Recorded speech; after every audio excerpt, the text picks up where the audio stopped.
Okay, number 11. In a long jump competition, Priscilla jumped 4.6 meters.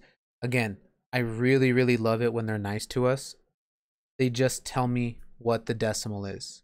4.6 meters. She shaded the model below to represent the distance she jumped. I don't really need the model because they told me what decimal to use. 4.6. Which fraction represents the distance Priscilla jumped in meters? Okay, here's where I have to do a little work. They gave me the decimal, but they want a fraction.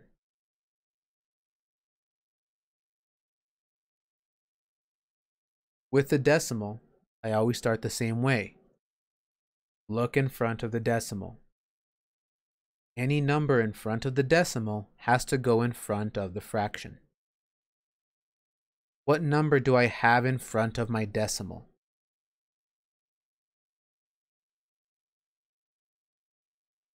Nakai, what number do I have in front of my decimal?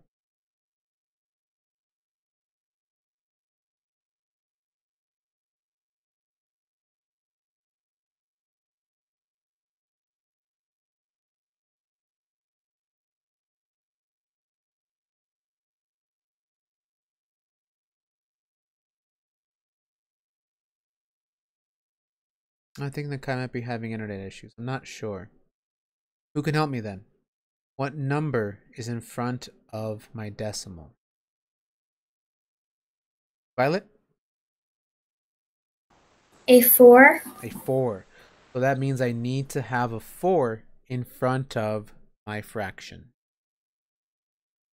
Violet, do you see any answer choices that I can get rid of because they don't have a 4 in front of that fraction? You can get rid of D and C. Okay, D and C. Gone and gone. All right. Well, I still have two things to choose from. I've got to figure out a way to choose which one is correct. Kylie, do you think you know how to tell which one is correct?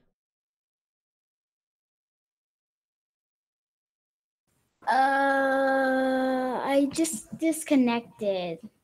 I can still hear you. Oh, well, my thing just disconnected. Well, what do you think, Kylie?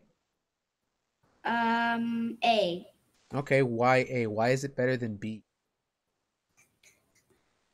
Because the decimal does not have a 0 in between the 4 and the 6. Okay, my decimal only has one place value. You're right, it's just a 6, not 0.6. Since it's one place value, that means my denominator should be a 10, not a 100. Then all I have to do is put the 6 from behind the decimal as my numerator. 4 and 6 out of 10. My answer should be A.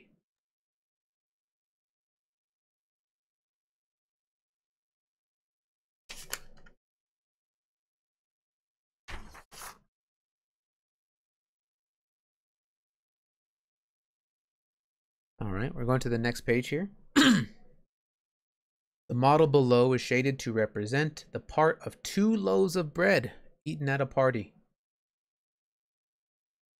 So here's the first loaf and here's the second loaf.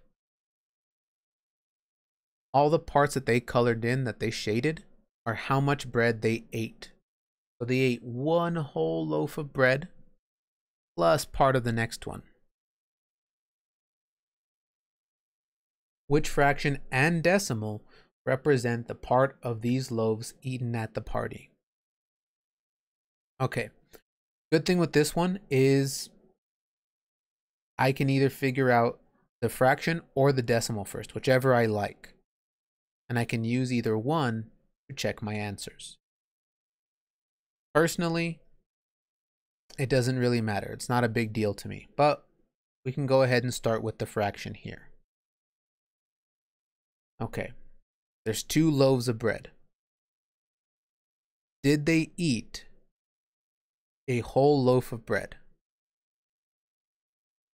No, I can see you nodding your head. You're right.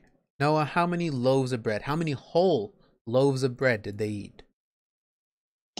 1. One. Okay, there was one whole loaf that they ate. Did they eat the second whole loaf, Noah? No. Okay, so that second part is a fraction. Who can tell me how many pieces did they cut that second loaf of bread into? How many pieces did they make out of it? Messiah, how many pieces did they make out of that second loaf of bread?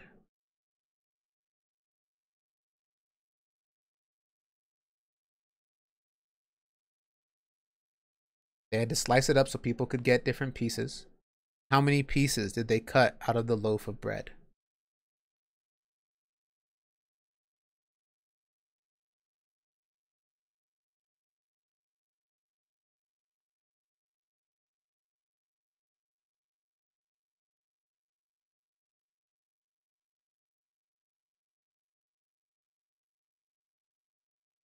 How many, Messiah?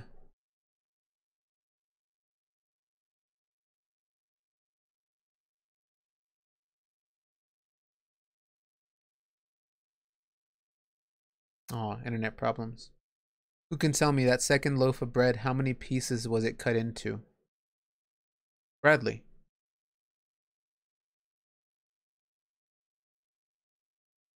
How many pieces did they cut that second loaf of bread into?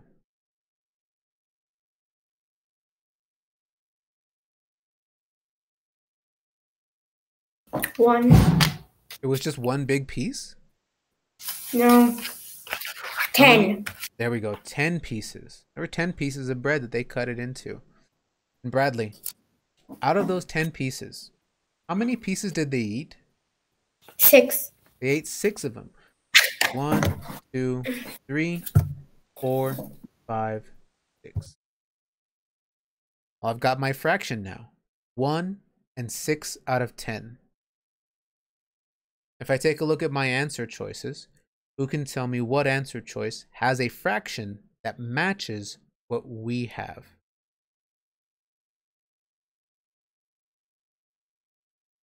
Jaylene?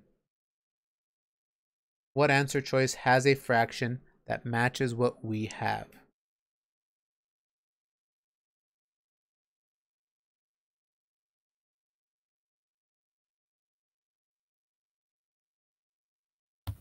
Did you call me? No, baby, ask Jaylene. But you can help Okay. out if Jaylene needs help. Okay.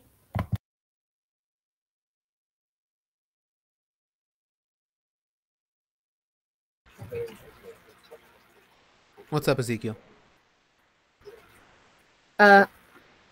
It's answer choice J.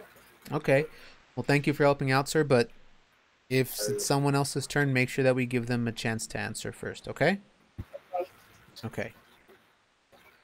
If I take a look at what fraction I have, take a look at the fractions we have here. You're absolutely right. Answer choice J is the only one that has a fraction that matches. All my other answer choices have different fractions. So my answer should be answer choice J.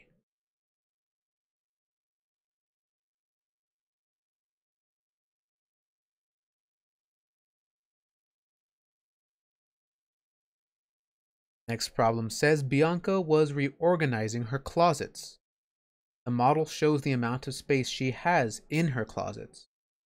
She will use 1 and 2/10 of the closets to hang her clothes, 3/10 for her shoes, and the rest of her closets for her accessories. Oh man, so she's got lots of stuff to put away. Just like we did for the problem with the paint, we're going to do the same thing here. Since I don't have a lot of different colors to use, I'm just going to label them with letters. That she will use 1 and 2/10 of the closets to hang her clothes. So 1 tells me that she's using one whole closet. Close, close, close, close, close, close, close, close, close, close. So Bianca obviously has a lot of clothes to organize, but she is even going to use more than a whole closet. 1 and 2/10. So I need to put 2 more. Clothes, clothes. Okay, so there's all Bianca's clothes. Then it says that she's going to use 3/10 for her shoes. Okay, so let's label those with an S. Shoes, shoes, shoes. 3/10. And the rest of her closets for her accessories. You know what? I gotta say, I'm really jealous of Bianca's room. She's got all these different closets to put all her stuff away. So now she's gonna put away her, I don't know, her jewelry, her necklaces, all of that good stuff.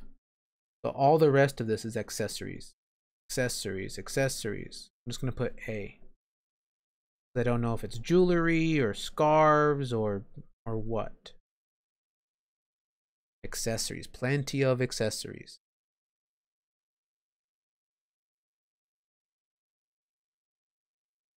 Shade the model to represent how much of the closet she will use for her clothes and shoes. Okay, we did that. Which fraction and decimal does your model represent?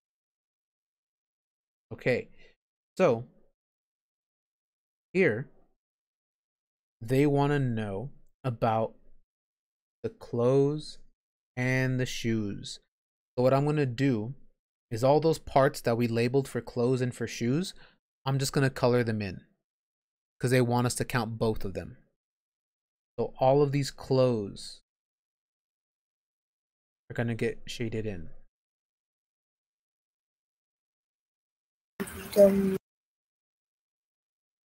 All of these shoes are going to get colored in.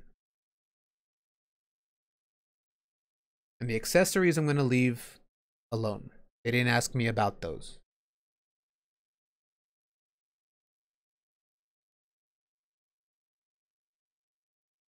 They want a fraction and a decimal.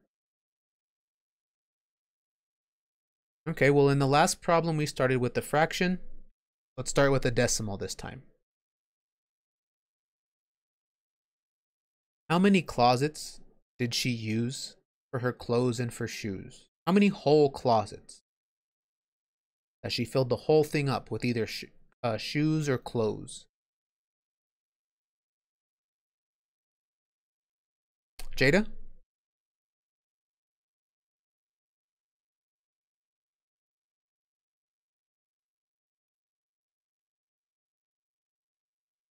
How many whole closets did we have to shade in for her shoes and her clothes?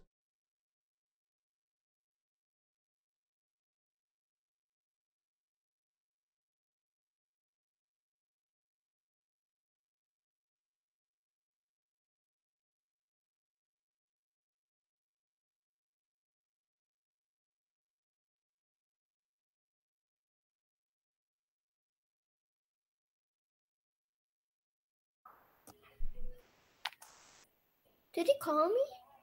No, I asked Jada. But if Jada needs help, you can help her out. Let's see. Let's give Jada a little more time.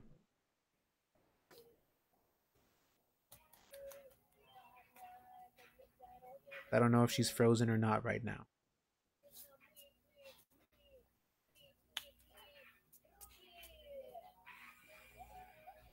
No, she might be frozen. So what do you think, Jadine? How many closets did she use for her shoes and her clothes?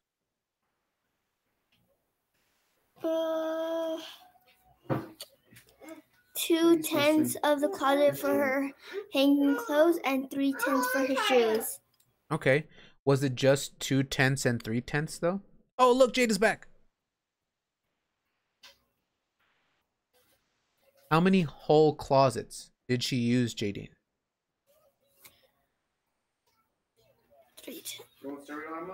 2? No.